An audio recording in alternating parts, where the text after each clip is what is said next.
السلام علیکم ورحمۃ اللہ وبرکاتہ۔ نحمدہ و نصلی علی رسولہ الکریم۔ 2 دن پہلے جو حدیث پڑھی گئی تھی اس کا مفہوم یہ تھا کہ حضرت جبریل علیہ السلام جو ہے تین بد دعائیں دی اور آپ صلی اللہ علیہ وسلم نے اس بد دعا پر آمین کہا۔ اس حدیث کا جو ہے فائدہ یہاں پہ پیش کیا جا رہا ہے۔ اس حدیث میں حضرت جبریل علیہ السلام نے 3 بد دعائیں دی اور حضور صلی اللہ علیہ وسلم نے ان تینوں پر آمین فرمائی۔ اول تو حضرت جبریل علیہ السلام جیسے مقرب فرشتے کی بد دعا ہی کیا کم تھی، اور پھر حضور اقدس صلی اللہ علیہ وسلم کی آمین نے تو جتنی سخت بد دعا بنا دی وہ ظاہر ہے۔ اللہ ہی اپنے فضل سے ہم لوگوں کو ان تینوں چیزوں سے بچنے کی توفیق عطا فرمائے اور ان برائیوں سے محفوظ رکھے، ورنہ ہلاکت میں کیا تردد ہے۔ در منصور کی بعض روایت سے معلوم ہوتا ہے کہ خود حضرت جبرائیل علیہ السلام نے حضور صلی اللہ علیہ وسلم سے کہا کہ آمین کہو، تو حضور صلی اللہ علیہ وسلم نے فرمایا آمین، جس سے اور بھی زیادہ اہتمام معلوم ہوتا ہے۔ پہلا وہ شخص جس پر رمضان المبارک گزر جائے اور اس کی بخشش نہ ہو، یعنی رمضان المبارک جیسا خیر و برکت کا زمانہ بھی غفلت اور معاصی میں گزر جائے کہ رمضان المبارک میں مغفرت اور اللہ جل شانہ کی رحمت بارش کی طرح برستی ہے، پس جس شخص پر رمضان المبارک کا مہینہ بھی اسی طرح گزر جائے کہ اس کی بدعمالیوں اور کوتاہیوں کی وجہ سے وہ مغفرت سے محروم رہے، تو اس کی مغفرت کے لیے اور کون سا وقت ہوگا اور اس کی ہلاکت میں کیا تعامل ہے۔ اور مغفرت کی صورت یہ ہے کہ رمضان المبارک کے جو کام ہیں، یعنی روزہ، تراویح، ان کو نہایت اہتمام سے ادا کرنے کے بعد ہر وقت کثرت کے ساتھ اپنے گناہوں سے توبہ استغفار کرے۔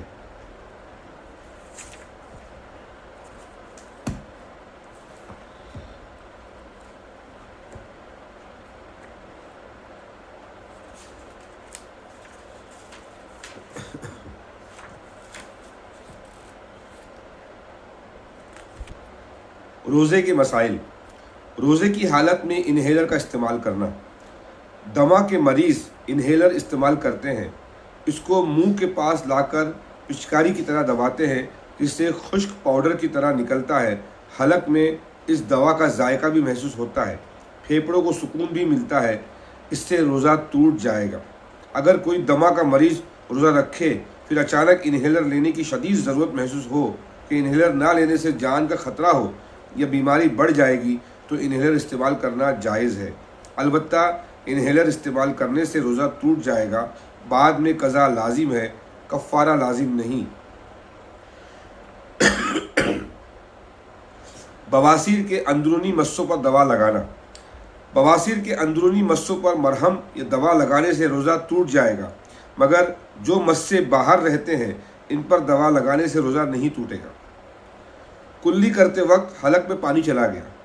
کلی کرتے وقت حلق میں پانی چلا گیا اور روزہ یاد تھا تو روزہ ٹوٹ جائے گا، قضا واجب ہے، کفارہ واجب نہیں۔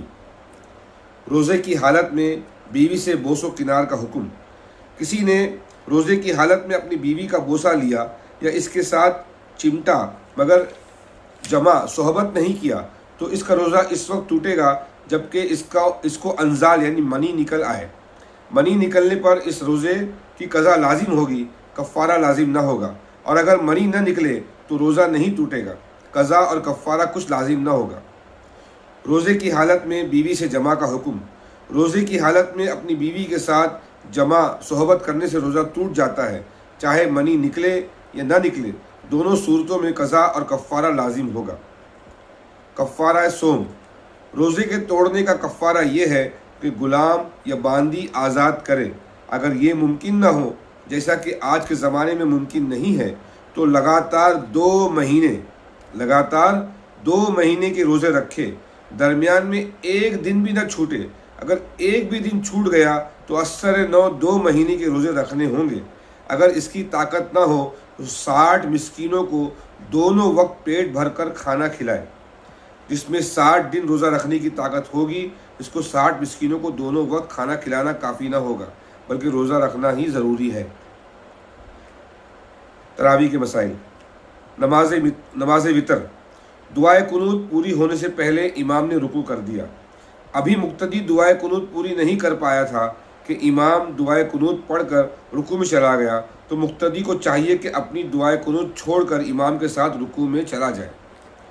دعائے قنوت بھول کر رکوع کر لینا۔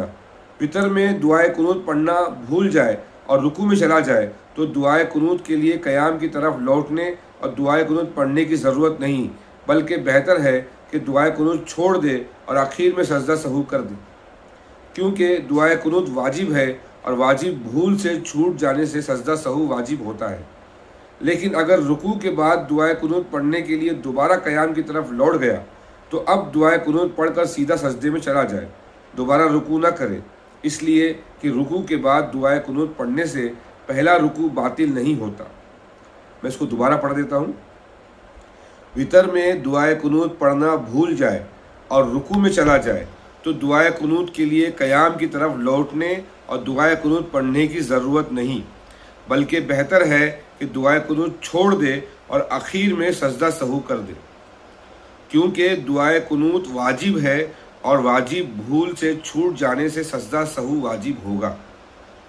لیکن اگر رکوع کے بعد دعائے قنوت پڑھنے کے لیے دوبارہ قیام کی طرف لوٹ گیا تو اب دعائے قنوت پڑھ کر سیدھا سجدے میں چلا جائے، دوبارہ رکوع نہ کرے، اس لیے کہ رکوع کے بعد دعائے قنوت پڑھنے سے پہلا رکوع باطل نہیں ہوتا ہے، لہٰذا دوبارہ رکوع نہ کرے، اور اگر دوبارہ رکوع کر لیا تو نماز فاسد نہ ہوگی، لیکن یہ دوسرا رکوع لغو ہے۔